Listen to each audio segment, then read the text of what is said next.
देशाच्या विविध भागात दौरा करून आज 9 तारखेला मध्यरात्रीपासून हिट अँड रन प्रकरणी आंदोलन अधिक तीव्र करण्याचा निर्णय महाराष्ट्रामध्ये घेण्यात आला असून महाराष्ट्राच्या सर्व जिल्ह्यांमध्ये आंदोलन केले जाणार आहे।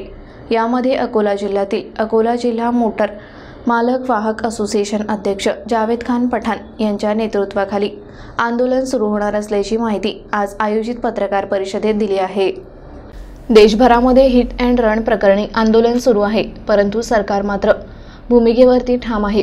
केंद्र सरकारने देशभरातील 25 करोड ड्रायव्हर चालकांच्या संघटनांसोबत चर्चा करावी, आंदोलन दडपण्याचा प्रयत्न करू नये।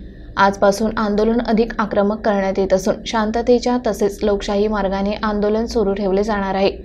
कोणत्याही प्रकारची हिंसा व कुठेही रहदारीस अडथळा निर्माण होईल अशा प्रकारचे वर्तन होणार नाही। शांततेच्या मार्गाने परंतु अधिक आक्रमक व तीव्र आंदोलन म्हणजे आज मध्यरात्रीपासून चालक ड्रायव्हिंग स्टीअरिंग सोडणार आहे, तसेच चक्काजाम देखील करण्याची तयारी आपण केली असल्याने अकोलेकरांना परत एकदा समस्यांचा सामना करावा लागणार असल्याची शक्यता नाकारता येत नाही।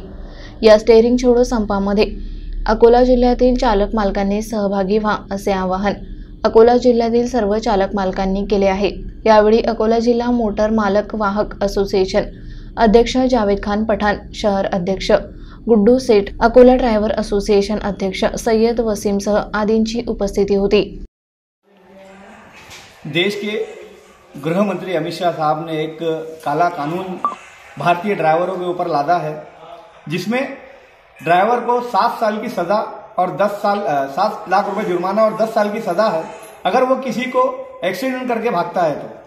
इसीलिए आज हमने प्रेस कॉन्फ्रेंस ली थी यहाँ पर कि हम आज रात 9/1/2024 की रात 12 बजे के बाद से अकोला जिला व शहर के सभी मोटर मालक व चालक हड़ताल पर जा रहे हैं और जब तक मोदी सरकार अपना काला कानून वापस नहीं लेगा तब तक के हम लोग हड़ताल पे रहेंगे और हमारी गाड़ियों को कोई स्टिंग को हाथ नहीं लगाएगा, कोई ड्राइवर स्टिंग को हाथ नहीं लगाएगा। और इस आंदोलन को हमने स्टिंग छोड़ो आंदोलन का नाम दिया है। जब तक अमित शाह साहब की तरफ से लिखित में आश्वासन नहीं मिलता तब तक किसी प्रकार का कोई चक्का चलेगा नहीं। जय हिंद, जय महाराष्ट्र।